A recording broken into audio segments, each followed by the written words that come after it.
Hello everyone, my name is Nancy Aldana, and did you know that serving your United States military will put you at making income lower than the poverty line? It's very mind-blowing when you hear that the annual income for a United States service member is below the poverty line in the United States. Um, I think service members should be getting paid more, as although they are away from home and they do have um, barracks and home and insurance, um, the annual income that they make is still below the poverty line. In the United States, the poverty income, I guess the poverty line income, is 30,000. As a brand new private in the United States Army with less than 4 months in service, you get paid an average of $1,865, making it be around $932 bi-weekly. I think, it's kind of mind-blowing when you think about it, and there's people at McDonald's, at Walmart, your basic grocery entry level stores making more than service members. Service members do go by time and grade and time and service. The time and grade is how long you've been a specific rank, and your time and service is how long it's been since you signed the dotted line.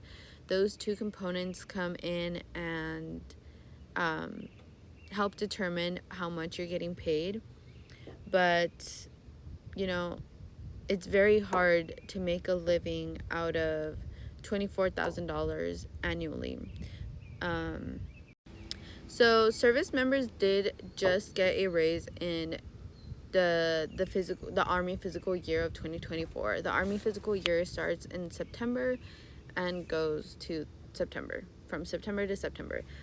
We did recently just receive a pay increase of 5.2%, but that was the pay increase, although with the pay increase, that still puts us at $24,206 annually. I think that it's, a very small payment. Service members are on call 24/7. If you get called at 4 o'clock in the morning, you have to be there. If you get called at 3 o'clock in the afternoon, you have to be there. They do get holidays off, but they're away from home 24/7. You get your 30 days of vacation time, but it is up to your commander's discretion onto when you can take them and how many days you can take. So they don't really get the liberty to say, oh, I want to go on a vacation this day for this long. It's also very big for security reasons. I feel like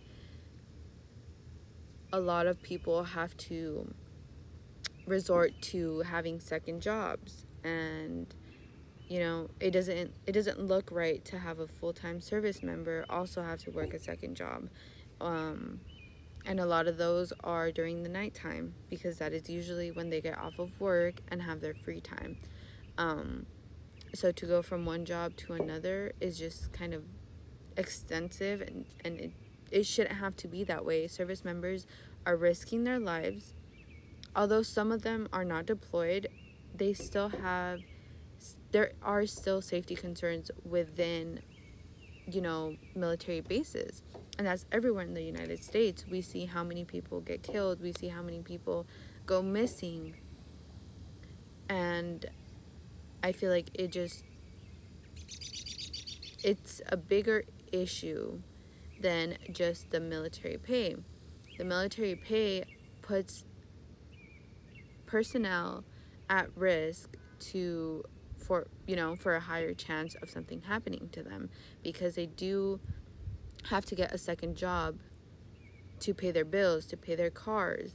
And although they don't pay housing, they still have to pay their uniform items. Uniform items can range from $1,600 to $2,400, and that is out of your own pocket. So if you're making 980 or 900 and some dollars, $932, and you have to pay for uniform items that are over $1,000, the finances are just not there, and that should not be the case for service members.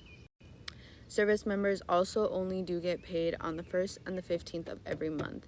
So, although it is kind of bi weekly in a way on months that have, 31 days, although it's just an extra, say, 2, 3 more days, that makes a big difference. That makes a big difference for their finances. That makes a big difference for how they have to spend throughout the next 2 weeks. I think that we require a lot from our military, not only their time, not only their skills, and we aren't currently at a position, as a United States a whole, we are not currently in the position to mistreat our troops because we're so low in numbers that, if something were to happen, we would not be able to defend ourselves because of the numbers, of the lack in numbers that we currently have. So, a pay increase, not only would it help the troops that are currently in service, put themselves in better financial decisions, but it would also help recruit new recruits so that our military can continue to grow. Thank you.